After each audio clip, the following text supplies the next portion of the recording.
This video is about simple tenses. I'm your English time guide, and today we are unlocking one of the most powerful time machines in the English universe, the simple tenses. These are three golden keys that let you talk about the past, present, and future without complicated grammar, just pure, simple time travel through words. Ready? Let's start the engines. Now let's move on to our first chapter. This one is the simple present tense, the city of now. Okay, welcome to Now City. Bright lights, rushing traffic, and everything happening in the present moment. The simple present tense is the tense of habits, facts, routines, and truths. We use it to talk about what we do every day, what's always true, and what we believe or feel. So let's break it down clearly. The first one is the structure. This one always comes with the subject plus base verb. Okay, example, I eat breakfast at 8 o'clock. She plays the piano. They go to school every morning. If you see here, the structure here is subject plus the base verbs. So that's your simple present tense rule. Short, steady, and always in action. And when do we need to use it? That's an important thing that you need to know when you're mentioning about any habits or routines. Say, for example, I brush my teeth every morning. Or if you're saying the facts, for example, the sun rises in the east. And for the permanent truths, like water boils at 100 degrees Celsius. Okay. Or if you want to express your feelings or opinions, like I love coffee, I love chocolate. Okay. And here is a secret. The simple present also works for instructions or scheduled events. For example, the train leaves at 7 p.m. Open your books. Even though the train hasn't left yet, it's a fixed timetable, right? So the present tense fits perfectly here. That's the power of the city of now, the present tense. Now, this one is the land of memories. Yes, the simple past tense. Our time machine is taking us backward now to yesterday land where everything has already happened. The simple past tense helps you to tell stories, share experiences, and describe completed actions, things that are over. Okay? And if you see the structure of this past tense, it's simple like subject plus past form of the verb, like regular verb like ed, or if it comes for irregular, they have their unique form, right? So subject plus past form of the verb. Examples here, I watched a movie yesterday. She played football last week. We visited the park. So, and the irregular verbs, yes, they are like the rebels of grammar. They don't follow the ed rule, you know, right? For go, we say it as went. For eat, we say it as ate. And for see, it's saw, write, wrote. So many words are there. So you will need to remember these by practice, not logic, because logic will not work for irregular verbs. You need to practice it and remember. So they are like the secret code of English time travel. And do you know when we should use this past tense? For completed actions. For example, if you're saying that I finished my homework, that means that action got completed, right? So that time you need to use the past tense. And for past habits, like we always visited our grandparents on weekends. See here, we are using the word always, but visited.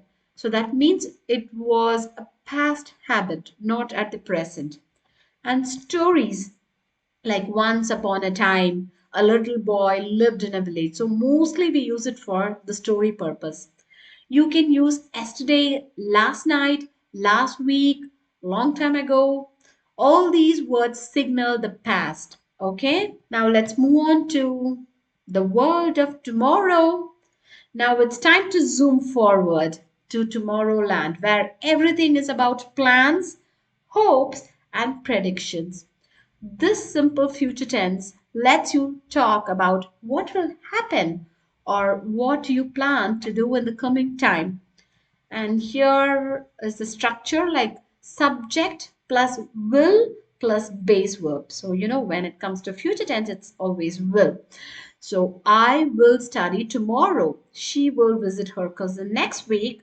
They will celebrate their birthday next month. You can also use going to for plans you have already decided. So there is a difference, okay? If you have planned something that you have decided already, then you can use going to. I am going to call my friend tonight. We are going to watch a movie this weekend, which means that those are planned actions that is going to happen. When do we use it? Yes, for predictions. That is important. It will rain tomorrow. It's a prediction, right? Promises. I will help you. So for promises, we will use future tense. Decisions made at the moment. I'm tired. I will take a break. So I'm tired is just at the moment. But I will take a break. You have made the decision at that moment. Okay. And for plans, as I said, like we are going to start a new project. We are going to cinema this weekend.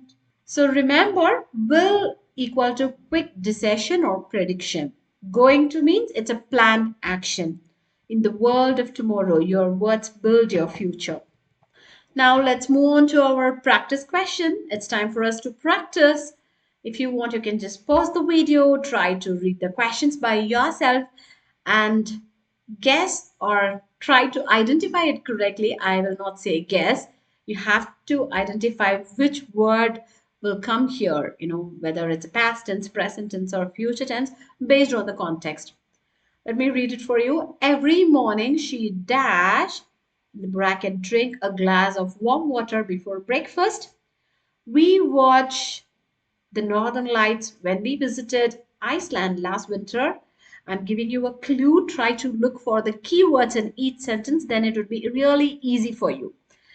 I think it rained tomorrow evening, so carry an umbrella.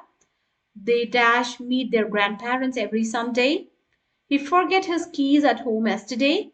My friends and I plan a surprise party next weekend. The earth revolve around the sun. She buy a new phone last month. I promise I help you with your homework after dinner. The movie starts at 9 p.m., so don't be late.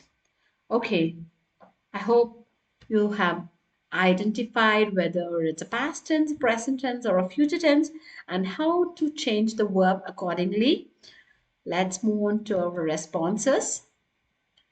For the first one, every morning she drinks a glass of warm water before breakfast. Why drinks? Because every morning it happens on daily basis, right? It's a routine. So she drinks. We watched the northern lights when we visited Iceland last winter. The key word here is last winter, which means it happened already, past. So ed, it's a regular verb, watched. I think it will rain tomorrow evening, so carry an umbrella because here the keyword is tomorrow. In the future, will rain. They meet their grandparents every Sunday. The keyword here is every Sunday, every word, right? He forgot his keys at home yesterday. Obviously, yesterday, that's the keyword past. So the verb forget becomes forgot.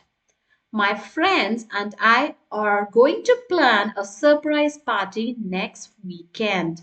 So here the time is fixed next weekend. So it is planned, are going to plan because it's plural. My friends and I. The earth revolves around the sun. That's the fact, right? So revolves. She bought a new phone last month. Obviously, the keyword is last month. So bought, past tense. And I promise I will help you with your homework after dinner. Remember, for promises, we are using the future tense here. Will help. The movie starts at 9 p.m., so don't be late. When we go to the movie, we know the timing, right? It's a fixed timetable. So for scheduled events, yes, we are using the simple present tense here. Now, here is a quick reflection. You need to ask yourself, did I travel correctly through time in each sentence? Did I spot the time markers like yesterday, every day, tomorrow, or the timings? Do I understand why sometimes the present tense even talks about the future? If you nailed all 10, Congratulations, you have mastered the simple tense map. If not, try to rewind, replay, and repeat until time becomes your best friend. So that's all for today's video. Kindly like, share, and subscribe for more English tips. See you in the next video. Bye bye.